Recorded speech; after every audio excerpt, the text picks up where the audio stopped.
Hi everybody, come on in, sit down. I have something to talk to you about. I've thought a lot about going public with this, and I've made a decision to speak to all of you because you are all women, mostly between the ages of 25 to 40, and I think that this is a very, very, very important message. And I am not here to create any fear. I am here to empower you, so I really, really want you to listen to what I have to tell you. So 10 weeks ago, I had a dream. And in that dream, I was told that I have a terminal illness, but it's also treatable. So as strange as that sounds, it really frightened me. And I came down to myself in the dream and I said, Lori, wake up. You're dreaming. I knew this was serious because I didn't say, Lori, this isn't real. And I do have very many premonition dreams, so I'm used to how this works. So I woke up in the morning and I thought, crap, what the hell's going on? Because I take my intuition seriously and it's generally right. So I just laid in bed and I started feeling around my breast. It was the first intuitive place I went to.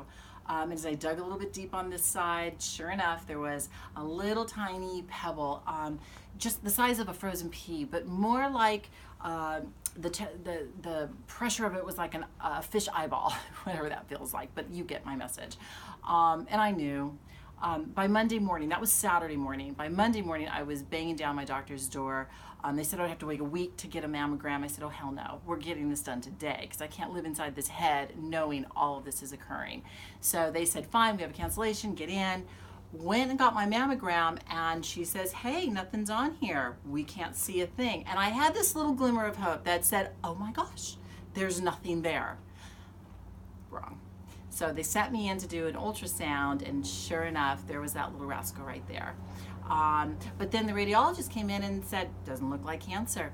Doesn't have the same kind of blood flow, doesn't have the characteristics. I give this 30% chance it is. He said, come back in a week and we'll do a biopsy. I said, oh hell no, we're doing a biopsy right now because again, I can't live inside this head with that fear. So did the biopsy right then and there, waited till Friday, and got my call that it was cancer.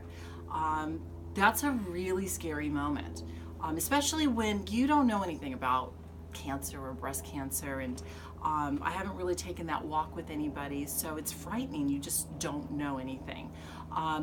By the following week, I met with a fabulous doctor, and she talked about the pathology of that cancer, and she said basically, I mean, in a lack of better terms, it's a friendlier cancer. It's called HER2 negative. It's very receptive to hormonal treatment. So she said, let's just be sure, let's do an MRI all over, and we'll check both breasts. So okay, great. So a few days later, I went and got an MRI. Sure enough, there's another one on my other breast. Again, radiologist came in and said, it's nothing, really, it's nothing. That I give that 10% chance. It doesn't look like anything. It was. Not only was it a second breast cancer, it was a different type of breast cancer. So we waited another week.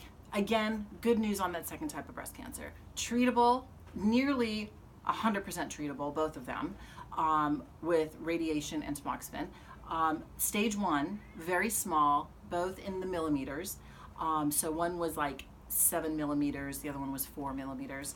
And they said this is a very good prognosis. We can treat this. So I was getting ready for surgery, and sure enough, as I was told in the dream, there was a third one.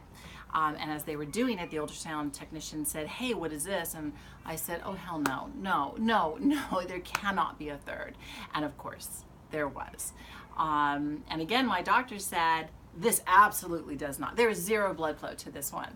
And in surgery, when I woke up, they said, well, there was. But again, really small, and the same type of cancer that was found on my right breast again, so which is called a lobular cancer. So we waited again for the pathology. Again, finally, I got the results that it was a treatable type of cancer. Nothing traveled to my lymph nodes, and no microcells either. So this was all very, very good news. I have been recovering for the last 4 weeks, and I've had a lot to think about since then, and going public is one of them. Here's what I want you to know. I am going to be okay. I'm going to be fine. This is nearly 98 to 100% treatable. They got all of it. So I will do radiation for 6.5 weeks, and then I'll go on a medication called tamoxifen, which is an estrogen blocker. Early detection, and I never thought about this. I was always kind of like a lot of you, like too afraid to really punch around in your breast because you might find something. Early detection means you get to be the person who gets to be 100% treatable. So you've got to go in there and take a look. Now, most of you are not getting mammograms, and even if you've got mammograms like me, your breast would be too dense to pick things up. Now, my mamas over 40s that are getting mammograms, I want to be very clear with you, they would have missed the cancer in my body had I not had the dream. I was up for my 2-year mammogram and nothing would have showed up. So they said it's because my breast tissue is too dense. Every person who I have spoke to about my story, I know they're concerned for me, but their first thought is, well, what about me? How do I know? What if I don't have a dream? And one of the answers is you can ask, and I've learned you have to ask. You can ask for a 3D mammogram. It's 50% more accurate than a normal mammogram. And if you're uncomfortable with that and you feel anything, ask them for an ultrasound. So, but I'll tell you right now that the earliest detection is generally found by women themselves. Women that are doing regular checks on their body, they find it in very early stages. Don't be in denial. I know too many women that they went into denial because they're so scared. Don't be scared. If you feel something, there's a really good chance it's treatable and you'll be fine. I'm going to be fine. So you've got to not be afraid of this, okay? I'm trying to empower you and not make you fearful. Another thing that I've really thought about in my life is my stress levels. I have some whopping stress levels, and I've taken a good look at that, and I'm really going to tone it down. I'm really going to watch myself. I'm really going to adjust my lifestyle so that I'm not just swimming through stress left and right. So I think that was a large contributor to it. I asked my doctors, why is it that 1 in 8 women are getting breast cancer? And one of the most prominent answers was girls are getting their periods earlier. So my mama's between 25 and 35, and you have your little ones at home, more than likely we're all getting our periods earlier because there's hormones in the food that we eat, and that's causing a big problem with our girls. Please pay attention to what you're feeding your babies and what you're feeding those little girls. You don't want crap in their food. You don't want hormones in their food. You want to feed them organically if you can. I know for some of you that's difficult, that's hard, that's expensive, but well worth it on our little girls and our little boys too, of course. But it's just, women are getting periods earlier and they're doing hormone replacement therapy later. Including myself, and I believe that was another contributor, and I wouldn't change that. There's absolutely would not change that I did that. I suffered horrible migraines through my 30s, and it was finally a hormone replacement therapy that got me out of all that illness, and I thrived ever since. So, but now I'm going to stop, and now I'm going to walk through the next phase and see how I feel, and hopefully my body's adjusted well to my 50s, and maybe there just won't be any problems anymore. My biggest message to you is to do self-examinations, ask for 3D mammograms, lower your stress, feed your children healthy food, and live your life to the fullest. And please, please, please don't be afraid, because you can catch it early. Trust your intuition. As women, we are wired up for it. We are highly intuitive. I follow my intuition every single day of my life. I trust it 100%.